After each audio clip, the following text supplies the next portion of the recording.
Advocate BN Haskar 2017 ഉണ്ടായിട്ടുള്ള സംഭവമാണ്.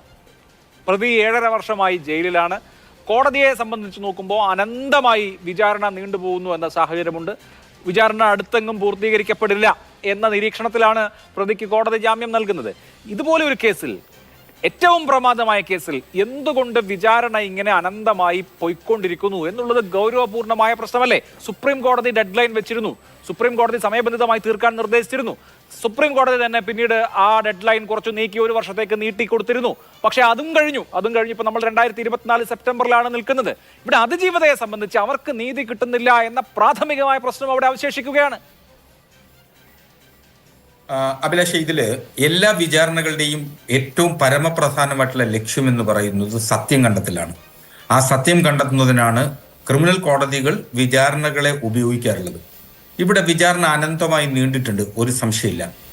അത് അനന്തമായി നീണ്ടത് ഈ കേസിന്റെ പ്രമാദമായ സാഹചര്യവും പ്രബലന്മാരായിട്ടുള്ള പ്രതികളും ഈ കേസിൽ ഉൾപ്പെട്ടിരിക്കുന്നു എന്നുള്ളത് കൊണ്ടാണ് വിചാരണ അനന്തമായി നീണ്ടിട്ടുള്ളത്. ജസ്റ്റിസ് അഭയ് ഓക്കയും അതുപോലെ തന്നെ പങ്കജ് മിത്തലും ഇന്ന് നടത്തിയിട്ടുള്ള വിധി പ്രസ്താവന ഇത് ഒരു അനിതര സാധാരണമായ സാഹചര്യം കൊണ്ടുണ്ടായിട്ടുള്ളതല്ല. സ്വാഭാവികമായും സാക്ഷി എപ്പോഴും ഒരു പ്രതികൾക്ക് ജാമ്യം കൊടുക്കുക എന്നതിനു വേണ്ടി കോടതി പരിശോധിക്കുക എന്നുള്ളത്, ആ പ്രതികൾ ജാമ്യത്തിലിറങ്ങിയാൽ ആ കേസിലെ സാക്ഷികളെ സ്വാധീനിക്കാനുള്ള സാധ്യതയുണ്ടോ, പ്രതികൾ വീണ്ടും ഇതേ മാതിരിയുള്ള കുറ്റകൃത്യത്തിൽ ഏർപ്പെടുന്നുള്ള സാധ്യതയുണ്ടോ എങ്കിൽ ജാമ്യം കൊടുക്കരുത് എന്നുള്ളതാണ് സുപ്രീം കോടതി പലപ്പോഴായി പറഞ്ഞിട്ടുള്ള വിധിന്യായങ്ങളിൽ പറഞ്ഞു വെച്ചിട്ടുള്ളത്.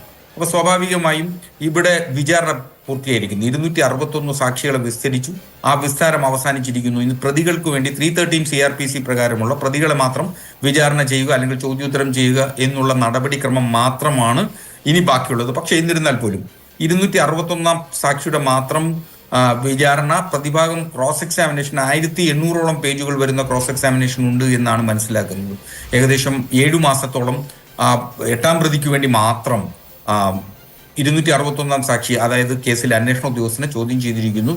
അങ്ങനെ വിചാരണ നീണ്ടുപോയിരിക്കുന്നു എന്നുള്ളതും കോടതി ഗൗരവത്തോടെ കാണുന്നു. സുപ്രീം കോടതിയുടെ നിരീക്ഷണത്തിൽ നടന്ന ഒരു കേസാണിത്.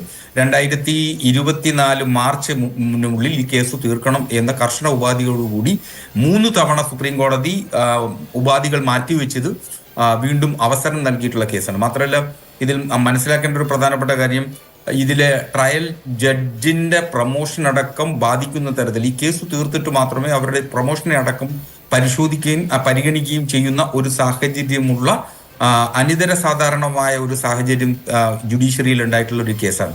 അപ്പൊ സ്വാഭാവികമായി കേസ് തീരേണ്ടതിൻ്റെത് പൊതുസമൂഹത്തിനും അതുപോലെ തന്നെ ഇതിൽ അതിജീവിതയ്ക്കും പ്രതികൾക്കും ഒരുപോലെ തന്നെ അവകാശമുള്ളതാണ്. ഇപ്പൊ ഇവിടെ പൾസർ സുനിക്ക് ജാമ്യം ലഭിച്ചത് ഈ സാഹചര്യം കൂടി കണക്കിലെടുത്ത് വേണം പരിശോധിക്കാൻ. മാത്രമല്ല, ഇതിൽ 8ാം പ്രതിയുടെ അഭിഭാഷകൻ നടത്തില്ല. അദ്ദേഹം കേരളത്തിൽ അറിയപ്പെടുന്നതും പ്രമുഖനുമായിട്ടുള്ള ഒരു ക്രിമിനൽ അഭിഭാഷകനാണ്. അപ്പൊ അദ്ദേഹം എല്ലാ ആസ്പെക്ട്സിലും, അദ്ദേഹത്തെ പോലെ പരിണിത പ്രജ്ഞന്റെ ഒരു അഭിഭാഷകൻ എല്ലാ ആസ്പെക്ട്സിലും ചോദ്യം ചെയ്തു പോകുന്ന ഒരു വ്യക്തി എന്നുള്ള നിലയിൽ സ്വാഭാവികമായും ഒരു ട്രയലിൽ എല്ലായിടത്തും ചോദിച്ചു പോകുമ്പോൾ ഉണ്ടാകുന്ന കാലതാമസമാണ് ഇക്കാര്യത്തിൽ ഉണ്ടായിട്ടുള്ളത്. അതുകൊണ്ട് അതൊരു മാത്രമല്ല, ഇതിൽ പലപ്പോഴും ഇതിലെ പ്രബലന്മാരായിട്ടുള്ള പ്രതികളാവുമ്പോൾ, ധനാഠ്യന്മാരായിട്ടുള്ള പ്രതികളാവുമ്പോൾ സ്വാഭാവികമായും ഹൈക്കോടതിയിലും അതുപോലെ തുടർന്ന് സുപ്രീം കോടതിയിലും നിരവധി തവണ പോകുന്നുള്ള സാഹചര്യമുണ്ട്. എല്ലാ പ്രതികൾക്കും അതിനുള്ള അവസരം ഉണ്ടാവണമെന്നില്ല. ഇപ്പൊ ഇവിടെ പൾസർ സുനിക്ക് എങ്ങനെ സുപ്രീം കോടതിയിൽ പോകാൻ കഴിഞ്ഞിട്ടുണ്ട്, അതിനാവശ്യമായിട്ടുള്ള സമ്പത്ത് എങ്ങനെ വന്നു? ഇപ്പൊ ഈ ലീഗൽ സർവീസ് അതോറിറ്റി വിചാരിച്ചാൽ പോലും സ്വാഭാവികമായി നാഷണൽ ലീഗൽ സർവീസ് അതോറിറ്റിക്ക് ഒരു കത്തെഴുതിയാൽ ആ കത്തിന്റെ അടിസ്ഥാനത്തിൽ ഒരു അഭിഭാഷകത്തിന് ചുമതലപ്പെടുത്തി കൊടുക്കുക എന്ന സാഹചര്യം സുപ്രീം കോടതി പലപ്പോഴും ചെയ്തിട്ടുണ്ട്, ചെയ്യാറുമുണ്ട്. ഇപ്പോൾ അങ്ങനെ ഒരാൾക്ക് നിയമ സഹായം വേണമെങ്കിൽ ലഭിക്കുകയും ചെയ്യും. അപ്പോൾ ഇത് ഒരു അനിതര സാധാരണ, ഇതിലൊരു സീനിയർ അഭിഭാഷകനടക്കം ഹാജരായിട്ടുണ്ട്. അപ്പോൾ സ്വാഭാവികമായിട്ട് അതും ഒക്കെ തന്നെ ഗവൺമെന്റ് പരിശോധിക്കണം. ജയിലിൽ കിടക്കുന്ന നിർധനനെന്ന് പൊതുവെ പറയപ്പെടുന്ന ഒരാൾക്ക് എങ്ങനെ ഇത്രയും പണം സുപ്രീം കോടതിയിലടക്കം ഒരു കേസിൽ ജാമ്യാപേക്ഷ തുടർച്ചയായി എങ്ങനെ നൽകാൻ കഴിയുന്നു എന്നുള്ളത് കൗതുകമുള്ള ചോദ്യമാണ്.